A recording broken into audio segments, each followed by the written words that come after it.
Faizan studio की दरसगाह में आपका खैर मक़दम है। NCERT की 9वीं जमात की किताब जान पहचान से हम सबक लेकर हाज़िर हुए हैं, जिसका उन्वान है एक देहाती लड़की का गीत। ये अख्तर शीरानी की नज़्म है। इसे अख्तर शीरानी ने लिखा है, एक देहाती लड़की का गीत। आइए इस नज़्म को पढ़ते हैं। सुनो ये कैसी आवाज़ आ रही है, कोई गांव की लड़की गा रही है। फ़िज़ा पर, बस्तियों पर, जंगलों पर धुआंधार एक बदली छा रही है। छमाछम में की बूंदें पड़ रही हैं, कि सावन की परी कुछ गा रही है। हवा की सरसराहट है कि फितरत पुरानी ज़िंदगी दोहरा रही है। ये घर ससुराल होगा शायद उसका, जब ही माँ बाप की याद आ रही है। जब ही मसरूफ़ है आहो फ़ुग़ा में, जब ही गमगीन लय में गा रही है।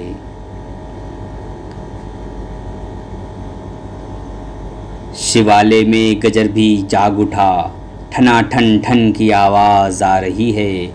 कोई चिड़िया निकलकर घोंसले से घने जंगल में मंगल गा रही है। कोई बकरी कहीं करती है मैं, कोई बछिया कहीं चिल्ला रही है। मगर इन सब से बेपरवाह वो लड़की बराबर गीत गाए जा रही है।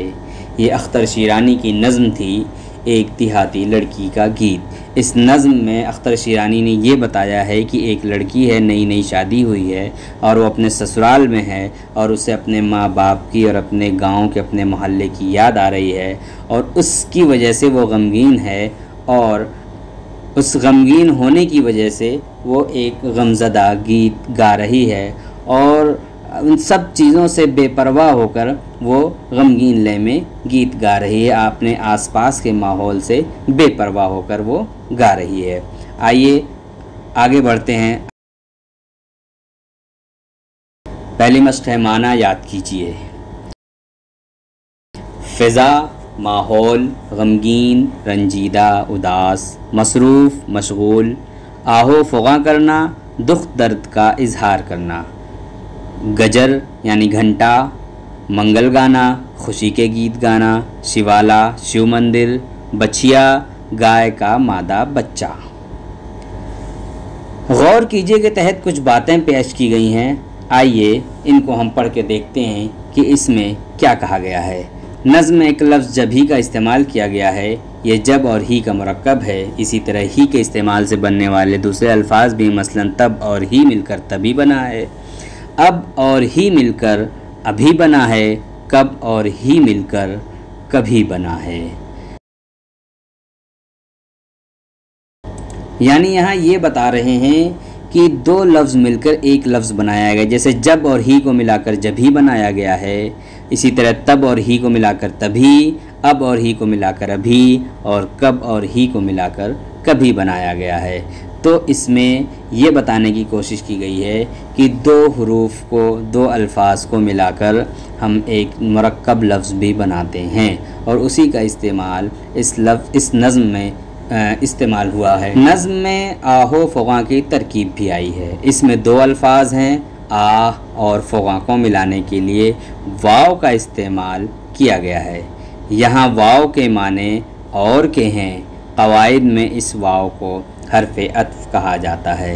यानी यहाँ भी दो अल्फाज को मिलाकर बनाया गया है, लेकिन दो लफ्ज़ों के बीच में हर्फ़े अत्फ़ वाव को पेश किया गया है और हर्फ़े अत्फ़ वाव मिलाकर एक मुरक्कब अल्फाज बनाए गए हैं, जैसे आहो फ़ुग़ा, रोज़ो शब वग़ैरह। तीसरी मश्क़ है, सोचिए और बताइए के तहत सवाल जवाब। पहला सवाल है, लड़की के गाते वक्त किस तरह का माहौल था? तो लड़की के गाते वक्त बहुत रंजीदा और उदास माहौल था। फ़िज़ा पर, बस्तियों पर और जंगलों पर धुआंधार बदली छा रही थी।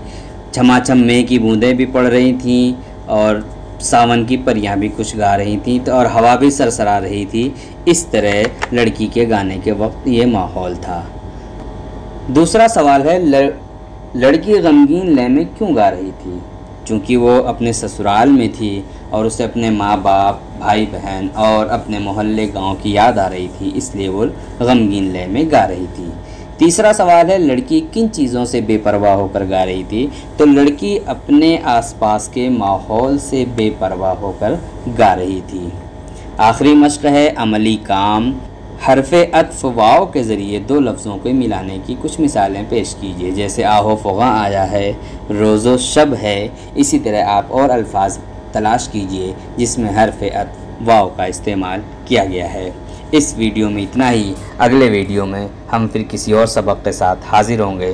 तब तक के लिए इजाज़त।